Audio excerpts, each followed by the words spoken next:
Welcome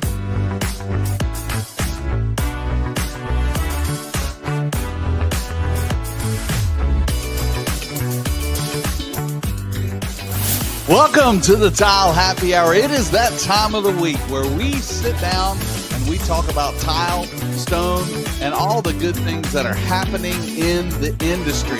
I hope that you're having a great week and you're loving what's going on. This week has been crazy, and my good friend John Tedesco is here, and he is, spring has sprung, John, down here in the South. We've almost gotten rid of the pollen. We had a good rain. How is it up north where you are? Well, it was a rainy weekend this past weekend in New York, but today it's a little better. Glad to be here. It's spring, and we're moving forward. I'm excited to see you, Craig. What's happened? Happy Tile Hour. Happy Tile Hour. Happy joy, as that cartoon used to say. Yeah, it's we've had so much going on lately. Yeah. I was up with you doing a couple of spots. We had a time in the New York showroom on St. Patrick's Day, and just some good things happening in the world. But if you read the title of the show, we're going to talk about tariffs today, and probably not the way you want to talk about them. John and I, we're just tile nerds. We don't know. Well, I don't know. I'm not going to speak for John, but we're not going to get into Democrat, Republican, and the thing of it all. But when I proposed this to John, I was really thinking about how really the tariffs have got me thinking about the industry and how it's affecting the industry, and Right. then kind of what we as tile professionals can control. Yeah, it's a great topic. Of course, everyone is interested, and it's developing. It's evolving, I should say, daily, hourly, minute. It's something that impacts not only the tile industry, impacts the entire country, impacts the world. Yeah, it does. And we do have some insight from a personal perspective. We don't have any inside scoops or top secret. What do you mean? You don't have the red phone on your desk? Nope, the direct line. Right. But we do have some insights, and I think you'll be, pleased to learn that that we see a way forward. We see the future is going to be bright. So what are your thoughts, Craig, lately on the tariffs? Well, my thoughts are it's changing so fast. Right.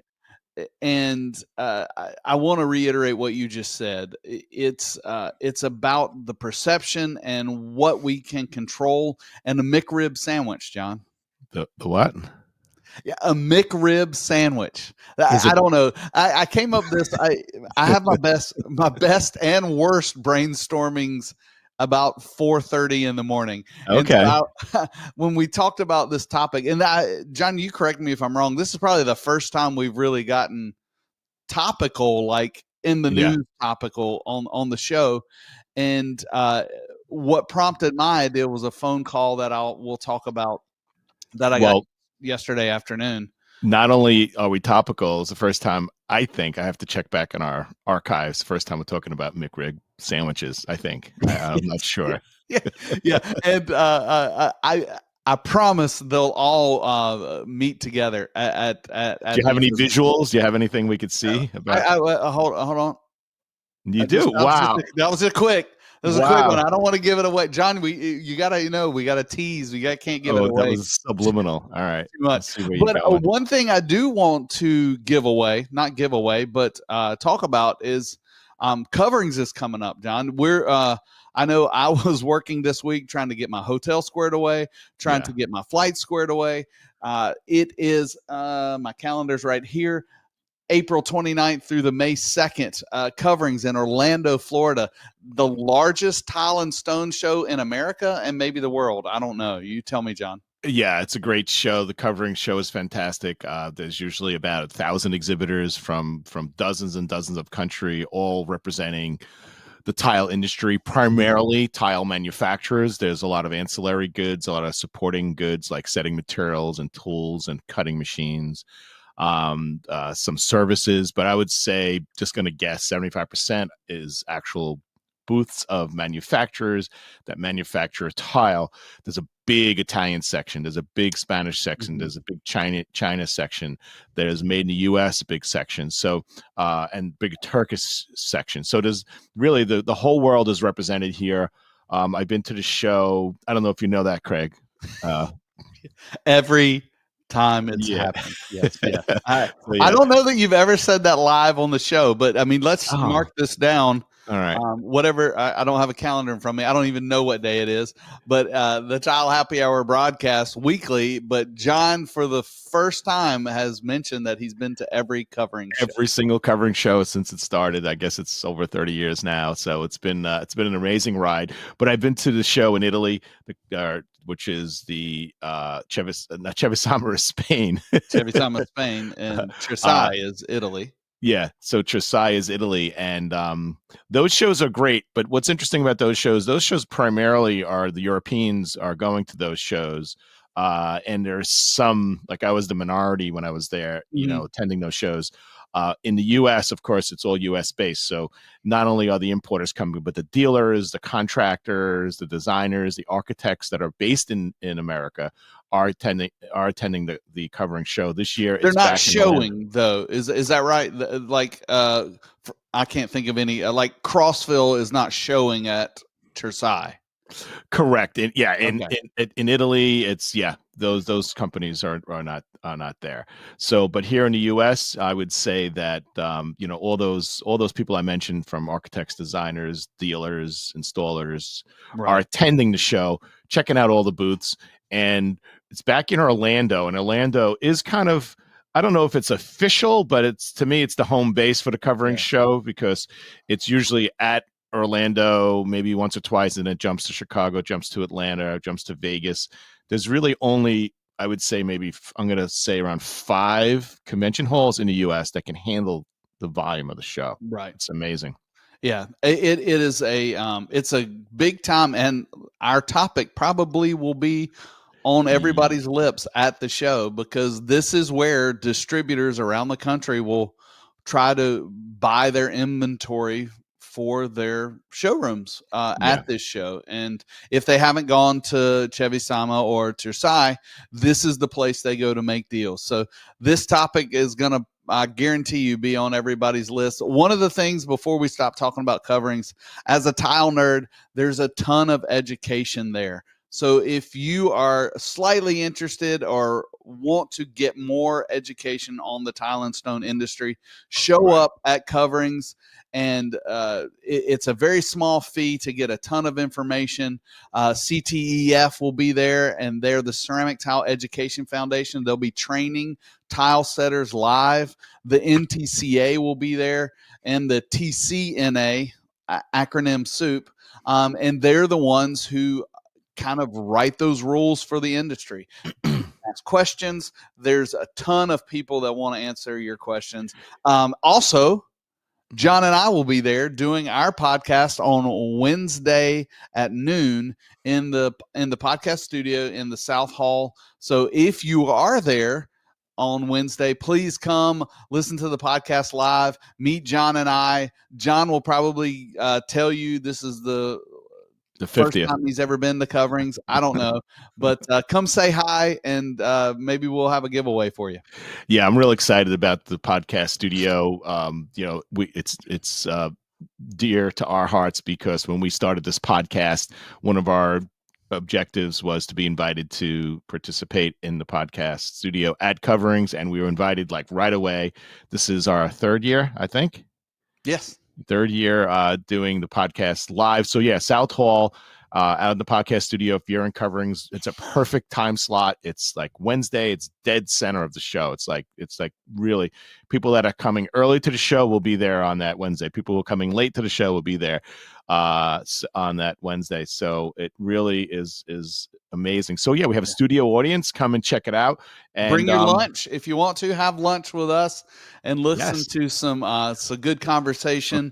Once again, John and I are gonna talk about the importance of social media and in our industry. Yeah, and one more thing about the coverings show. I love when the contractors get out there, and a lot of them do not. only because, you know, their business is built around them being on a job site, and they got crews, and they're usually, you know, hands-on on these projects. And I really admire the guys that recognize that attending a trade show like this is important and can help advance their careers and their companies, and they actually take the time to attend. It is not easy because a lot of the installers, you know, are smaller type bucket and trowel guys running out of a van or two, and there's larger contractors, of course. But the covering show is, it's, you go there and you feel like, I see these guys and they feel like they never knew that what they did was part of such a big thing. They were just like, they learned tile from somebody, their father or someone in the family, or just happened to be a helper, and they turned into a tile guy. Yeah. Now they have a tile business and they're feeding their family. And that's all they're doing. And they go to this show for the first time, and it's like, oh my God, like this is home for me. And yeah, I'm a part of a much larger family. Yeah. The And you tile could, and stone industry. Craig, you're right. Like how many booths can they stop at and talk about grout? I don't know. There's never enough, John. There's never enough. Right. And I'm sure at home their spouse just does not want to talk about grout anymore. Yes, I have a wife of 25 years, and she doesn't want to talk about grout or tile or how many projects I've worked on. But yeah. This is your time to talk about it. Find nerds like John and I, and we'll be glad to discuss your project. If you got a problem, just to brag on yourself, we want to be there with you because you're part of the Tile and Stone family. Coverings 2025, May 29th through April 29th through May 2nd. Right. Orlando, Florida. So come and see us and say hello. You were looking forward to seeing you.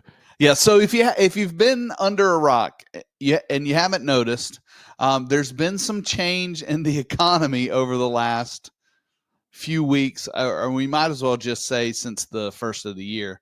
Right. And tariffs have become a popular word, whether you like them or you hate them, or you think we're going in the right direction or the wrong direction. The reality is they've changed things. And what kind of got me thinking about this is I had a call yesterday from a client, and they had a large bid. It was a 22,000 square feet project, and they were wondering if the tariff was going to affect their bid. Okay. Because they bid it before the tariff started. So they called and said, hey, we've got this project, we've got this material, and is it going to affect me? And I knew the contractor well because I used to work there. And I said, well, let me find out for you. And I made some calls and found out that the product that they had priced was a domestic product. So right. Their pricing should hold. So good news on that point. But that got me thinking about, what if it wasn't? Right. And how does that affect the industry? And how do you, as a tile professional, whether you're a contractor, a distributor, or a manufacturer, kind of navigate those waters? Obviously, John and I work for a distributor, and we're seeing things probably on the daily. I know I have, John, about price changes, things to look out for. And we're trying to navigate that. Number one, to protect our business, to protect our customers. And I started kind of wondering to myself, okay, how should we handle this on the different parts of the market? So, John, knowing that and not knowing anything before right now, what I've just said, what does that bring to mind to you? And what's your thoughts on that? Oh, you've muted yourself, John. And you're still muted.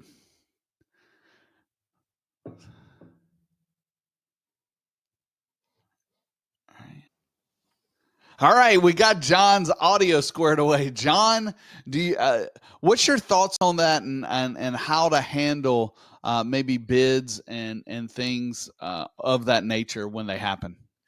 Yeah, well, I mean, the most important thing for anyone in the industry to know is that whatever is happening in this industry or any other industry, be it tile or toys or game boards or whatever you're selling, it's impacting everybody. Mm-hmm. So nobody should get too stressed out of the fact that they think that they're going to upset the person that it's impacting. Not only does it impact you personally, perhaps it impacts, the buyer or the owner of the building or whatever, or the general contractor. But it's everybody. So it's nobody's trying to take advantage of anybody here. Everyone's on the same level playing field. So that's the biggest advice I can give to anyone, is even though it's stressful because it's just added layer of things you need to address. Secondly, there's a lot of people who have inventory on hand. So there are companies that have products that are here that, didn't get the tariffs. And then there's products that are perhaps on the water, and there's products that haven't arrived yet. So the most important thing, and the first advice I would give, is just to communicate to whoever is in your circle on this project to say, hey, I need to take a look at what's happening, see if there's anything that impacts my project. Does that make sense to you, Craig? Yeah, absolutely. And you will, as a contractor, I would get those, we all have price increases over time. Everything gets more expensive. I don't know. I mean, you're a lot older than I am, so maybe a certain amount of time that prices actually went down. Most of the time, prices don't actually go down unless it's a commodity. But I've had those owners that'll call and know something's going on in the world and say, well, you expect me to pay for this? Well, yeah, because logically we're all in this together, and it's just a matter of taking it into context and serving your client, no matter who that is. If you're a contractor, it's the GC. If you're a GC, it's the owner. If you're the owner, it's the developer, whatever. And communication, quick, accurate communication is probably one of the best ways of pushing through uncertain terms. Yeah, I guess this reminds me just a little about energy surcharges, right? So were you going to say that, Craig? Well, I have it on my list as something to talk about, but go ahead, and then I want to tie that in. Yeah, so tying it in, it's different than energy surcharge, but it's the most relatable thing to it. The difference with the energy surcharges, it wasn't very clear because someone was raising gas a lot here and a little there, and how much is your truck actually increasing the cost, and it turned out that, and it's kind of the running thing in our industry. I know some of the people in the field that I'm in, some of my, let's call them competitors, have an energy surcharge like still on when gas was 50% more money, or so, and it's kind of they kind of charge that fee and then get very comfortable in collecting that fee. So it's currently, the tariff is very clear. Whatever it is or isn't, it's a specific percentage. It's across the board, and it exists, and it's notable, and it's documentable. Energy, everyone says that if you're in California fueling up a truck, it's probably a lot more money because there's taxes that are a percentage of the cost of the gas, and if the gas is higher, then the taxes become higher. So it's much cleaner than the energy surcharge issue. The tariff issue is something that's very clear, and clear in the sense that it's just a very specific number. And I feel that the communication that people have with their projects is so important. And I also feel, and I'd like to get your input, is I feel that this is going to come to a head. It's going to kind of be, let's call it, resolved in short order. Of course, when you're in business, every day is like that's right, a long day, right? Well, and I think especially the construction industry, because normally our construction industry in America normally ramps up right about now, because we're getting ready for the summer. I agree with you. I think this, and I've got no crystal ball, but I think this is a short-term issue.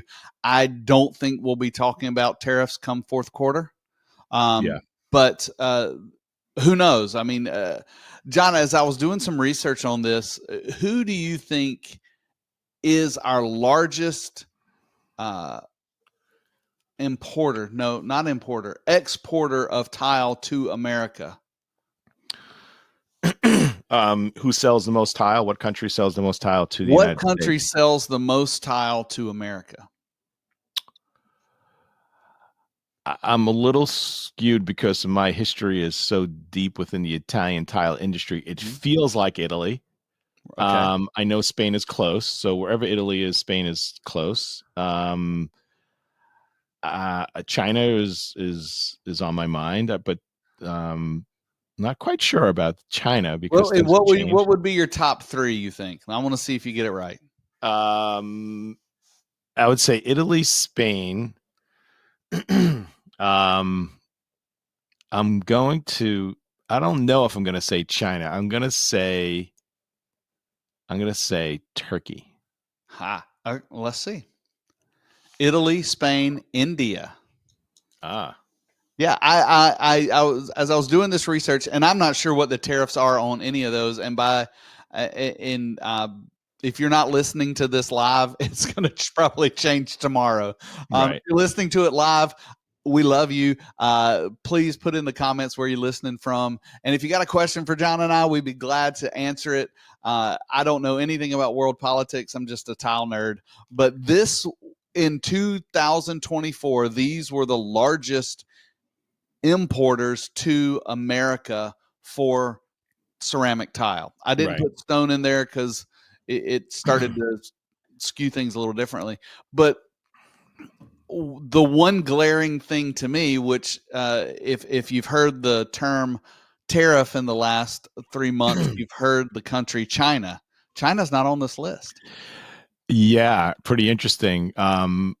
So, and I guess the story goes back to why isn't China on the list? Because I think they were probably higher not that long ago. I know that a lot of companies import stone from China, and you can get white Carrara mosaics that are from the mountains of Carrara, but you're bringing them in from China. Like, what? That doesn't make sense, right, Craig? Yeah, But but it if you go happened.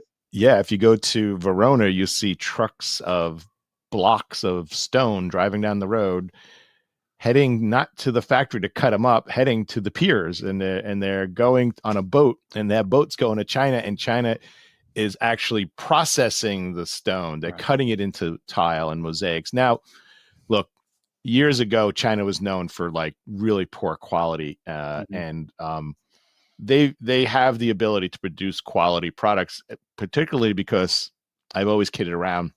You go to China and you have a factory.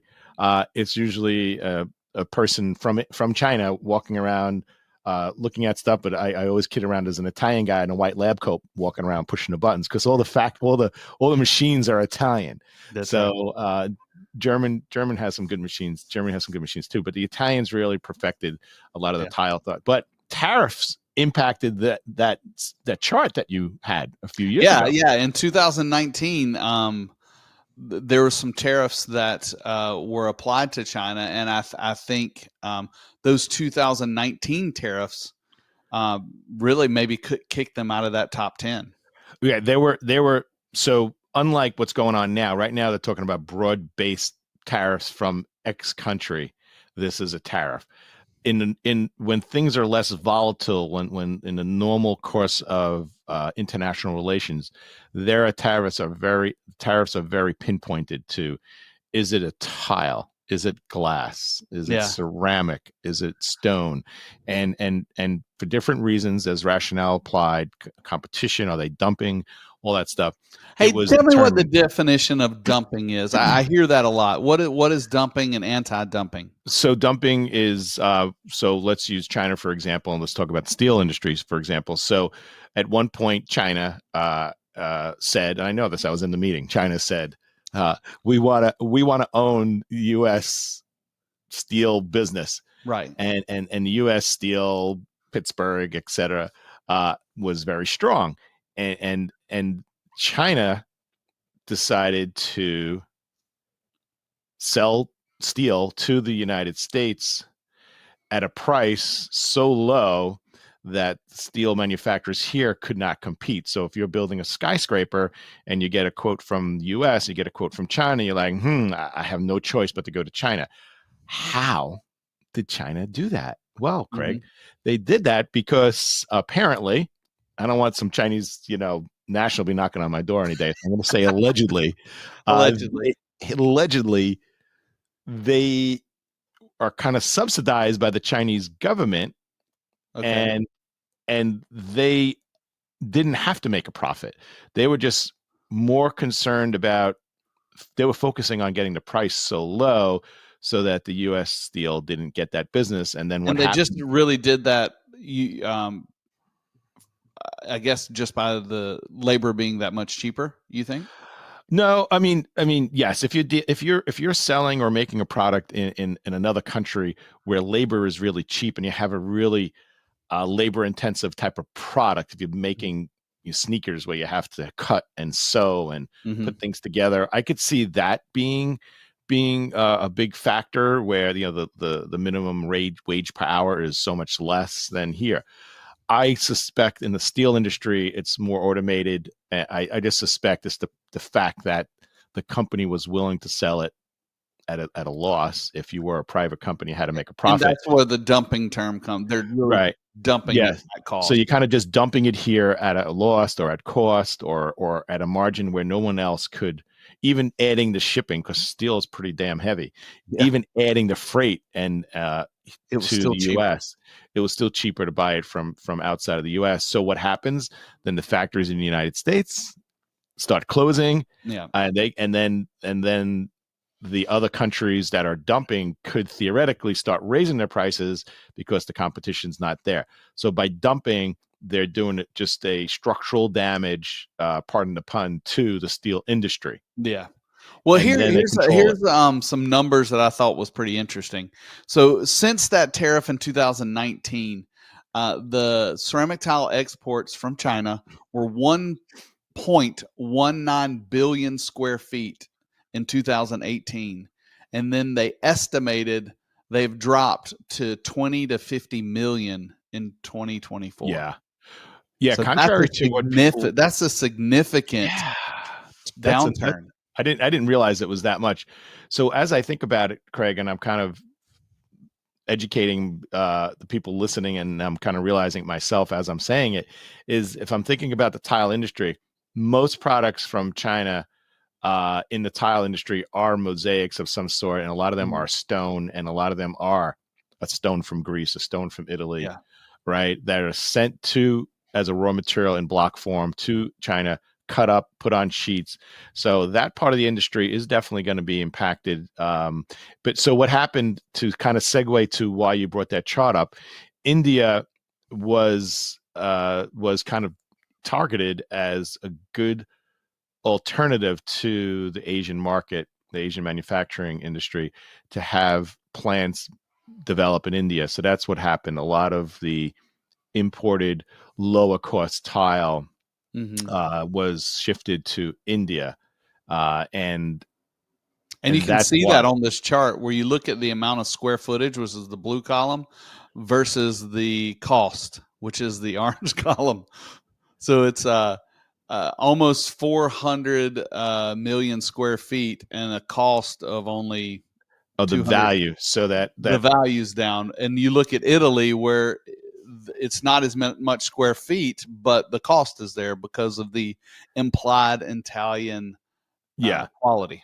Right. So, I mean, theoretically, you can make good quality tile anywhere in the world if you want, if you have access to the right raw materials and you have the right technology. So I guess India could decide, let's be the high-end tile of the world, but they decided to be the lower-end tile of the world for mass-produced products because the Italian and the Spanish has the cachet of made in Italy, right? So if you make the most, there's a brand. They have the brand. Yeah, so you can make the most incredible tile and then stamp it not made in Italy or not made in Spain. You kind of lose a little ability to mark it up a bit. Exactly. So the Italian and look, things that are made in other countries are usually designed. You see often a suit, hey, designed in Italy but made over there. So. But I'm a little surprised. I'm a lot surprised. That's really well English, I know, about that chart that India is. I guess I'm not surprised that it's number 3 now that I thought about it and saw it, but I was surprised at how much the volume was and is. Yeah. And so how does that impact? So what do you think the impacts would be in the future, Craig, on on the industry, Yeah. just psychologically? Okay. Well, the best way to judge the future is by looking at what? I mean, they say look at the past. I don't know if I believe that, but go ahead. Okay. Here's my thought. I remember when I was getting out of college in the early 2000s. No, I got out of the late 90s, but I started my tile career in the early 2000s. Right. Okay. Do you remember what was the big thing on the market in our industry, the construction industry as a whole? What was kind of taking over all of the talk? Do you remember what that was at the time? Pet rocks, I think. No, it was the Green Initiative. And the top thing in America was LEED, LEED. And I remember in my last semester at school at the University of East Carolina, Pirates, go Pirates if you're a Pirate. Construction management, that they kind of touched on that. And when I started in the tile industry, it wasn't a great big deal. But a few years down the road, being LEED certified was important. And then I remember the next year it was like finding LEED credits. Did you deal with that a lot in your book of business? Yeah. There was, when it first came out, the Leaders in Environmental and Energy Design, I believe, is the acronym. And I think that's right. It people want to be socially responsible to the earth, right? And you want to be responsible, and so the initiative is good. Mm-hmm. And of course, when anything relatively new comes out, there's ways of gaming it and scamming it, and there's another term. You know what term I'm thinking? No. Greenwashing. Ever heard of that? Yes, I've heard of greenwashing. So greenwashing, let's attribute it to you buy fruit at the supermarket and it's organic and you're paying more. Yeah. But then they put a label on there that kind of infers that it's organic, but it's not, and they're kind of like greenwashing it. So they was doing that with products. They were kind of saying it's better for the environment. And early on, there really weren't necessarily as many agencies that would regulate that term on what that means. The supermarket's a great example. When you see the package and it's telling you it's healthy, and you flip it over, you're like, this does not help. All right, you're getting us off topic. I have a point. I was worried you didn't have a point, so I was giving you an out. No, I have a point. I actually did some research. But I do want your opinion. But before the LED, and this is just my contractor's view of it, before the LEED credits were becoming a big deal, right? In my neck of the woods in the Southeast, Crossville porcelain was the only one I could get LEED credits on. And what has happened? Was it because where it was the distance, or it was what it was made of? Okay. Because the distance. They positioned their plant intentionally or unintentionally. It's been there forever. It was close to several major cities. Right. What, in my opinion, not in my opinion, but tell me what has happened to that area of Tennessee. What's there now? Just it's a little Modena. It's like a mini Italy. It is. And there's several factories that are Italian owned that have now planted roots in that part of the country. And so my tie to this is, and you tell me if I'm making too big of a stretch, this green initiative push, we were able to focus on a solution for that was domestic, and the import or exporters to America saw that maybe they was taking market share because of this, and they placed factories in very similar places so that they could take back some of that market share they lost because of the green initiative. Do you think that's a logical conclusion? That's absolutely, because it does tie into what we talked about before with the freight and energy costs. It costs money to put something on a boat, right, and send it over here. So I think some of that, I think it's really, it's interesting, Craig. We're probably going to spell it out here on the Tile Happy Hour. It's really 3 segments: the U.S., I'm going to make the statement now. The U.S. tile industry has three sectors to it. One was the green initiative, Mm-hmm. and there was the energy issue, and now there's the tariff issue. And all three are kind of, there's a meeting, tomorrow morning somewhere about, we don't have a factory in the U.S. We need to build one, or we have a factory in the U.S. and because of this tariff uncertainty, even though we feel it's probably going to resolve itself, it could happen again, 2 years from now, 5 years from now. So I think anybody that's here now, it's a lot easier because when you have a footprint here already, you can expand your footprint, right? You can just add. It's easy to add lines to an existing factory. Yeah, you add a line. A lot of these factories are not like in dense cities. There's property they could add, add some more space. So I feel, and that's why I'm not really worried about what's going on. Of course, there's turmoil, and there's always eggs will be broken. People will be impacted negatively, and I feel for those people and those companies that do that, particularly the smaller ones, because a small company, it's like a little shake up could really shake you up a lot. Correct. But yeah, I think the U.S. tile production industry, particularly of the European, I mean, there was a whole tile industry years ago that was producing 4.25 tiles, right? Basic 4x4 tiles. Yeah.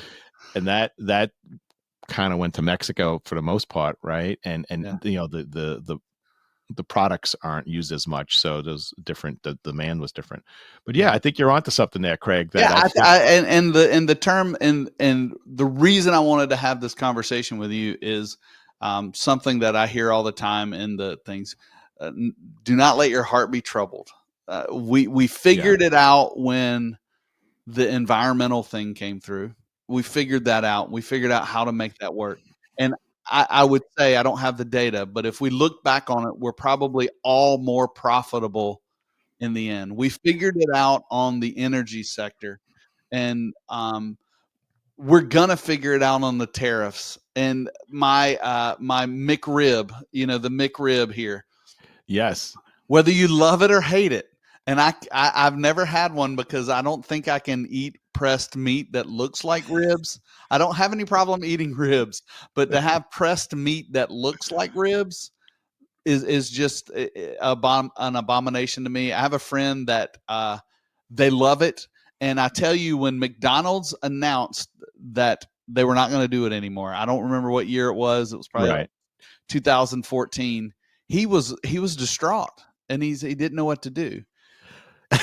I have a buddy that he was devastated as well. And are they still doing this ploy where they reintroduce it for short periods of time? Yes, I did the research. Brilliant. And brilliant. McDonald's will release it. They will give their stores permission to release it in a certain time period once a year. And how does? Go ahead. Ask your question. I was gonna say, I don't know this for a fact, and I'm gonna say this is just not fact, but it's possible that whatever McRibs didn't sell last year, they're still sitting in the closet somewhere. And they're just gonna heat them up. I'm not just gonna heat them up again. That may be true.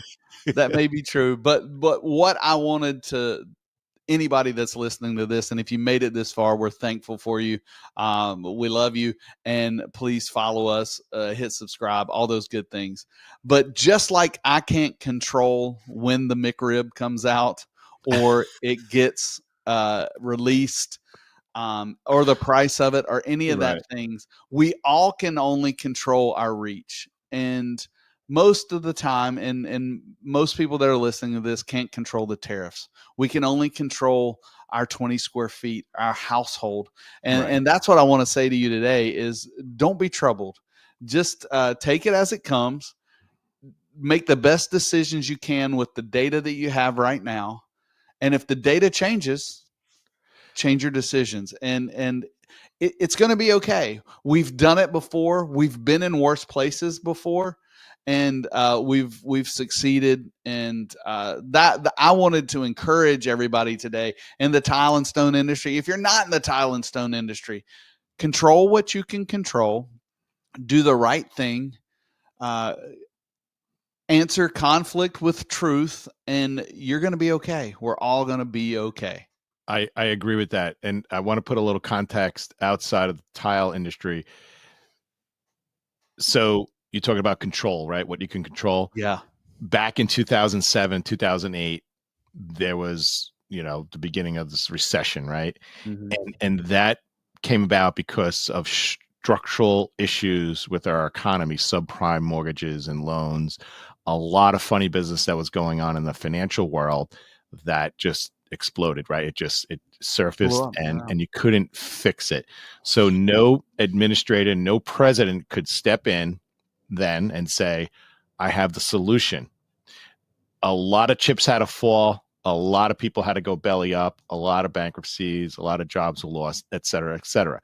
This time, it's really good news because what's happening now is, I'm going to use this word, and it sounds negative, but it's not. It's self-inflicted. Right now, the current administration is taking a path that feels that they have a solution. In order to get to the solution, this is what you need to get 100 countries to come to the table to basically say, okay, potentially, we're going to now cut our tariff rates to America as long as you reciprocate. But now you can now sell cars in this country. Now you can export beef to that country.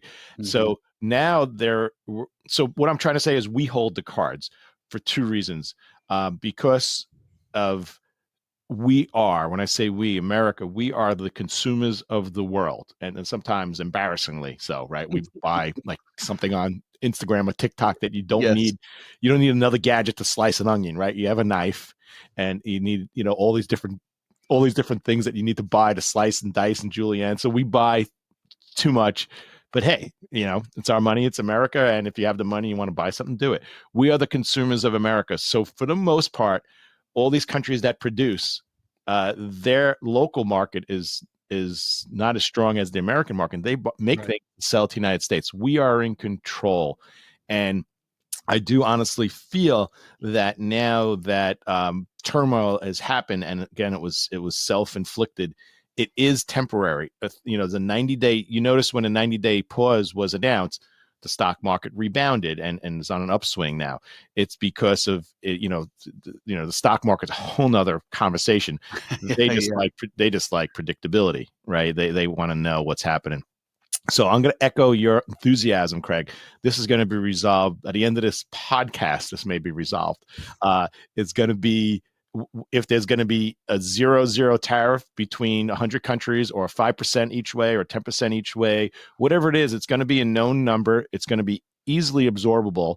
And if a U.S. factory can now make something cheaper because of this new 5% tariff, or 10% tariff, or 0%, then that U.S. factory needs to adjust their prices, or the factory in Europe, whatever, needs to, or India needs to adjust their prices to meet the competition. So I think it'll be more of a level playing field.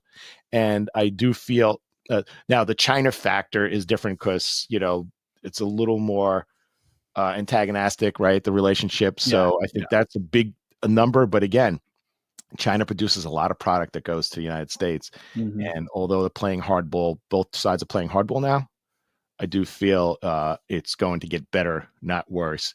And we're going to be in good shape. Everyone just hang tight. And it's for sure within 90 days will be resolved, if not sooner. I agree with you. I think so. And that was really the reason I wanted to talk about this. I know that some people are stressing over it. And yeah, I understand that. Rightly so. I've owned a business before, and like you said, the small business owners are everything they have wrapped up in there. But let's figure it out. Make the best decisions we can. We can only control so much. And I'm with you. I agree. I think we're going to come through this, and I'm optimistic. And look, worst case scenario, Craig, people just come to the Tile Happy Hour and we'll talk about tile. So this is home, folks. Just come here. Right. We'll talk and chat. Craig and I will have a chat, and you're welcome to chime in. Send it. Hey, we've been getting a ton of messages. People messaging us offline it's through the podcast, through our social media. So yeah, continue sending those messages. All of Craig's fan mail. It's just very hard to keep up with. So send, send the messages, send the questions. We do answer all our questions, most of them offline now because it's just hard to work it into the show. But yeah, we're here for you. This is the Tile Happy Hour. And, we'd love to continue the conversation here on our podcast live in Orlando. And we're really excited to be part of this community. And Craig, I thank you for your insight. And I just like to wish everybody peace, health, and happiness. I reiterate all that. My Instagram handle is under my head. John's is under his. We're probably check it too much, but yeah, we love to get your questions. We love to hear you. Hope to see you in hold on. Come to the podcast. We'll get you one of these. You can be cool. an official tile nerd. Right. It's only got my face on it, so you have to take a picture with John to get his face. We only have one sticker. We'll take a picture of it with you, and then we'll pass it around. That's right. We only have one of them. But as always, just stay calm, carry on, take a breath, control what's around you. It's all going to be okay. And let's keep learning together and tile the world.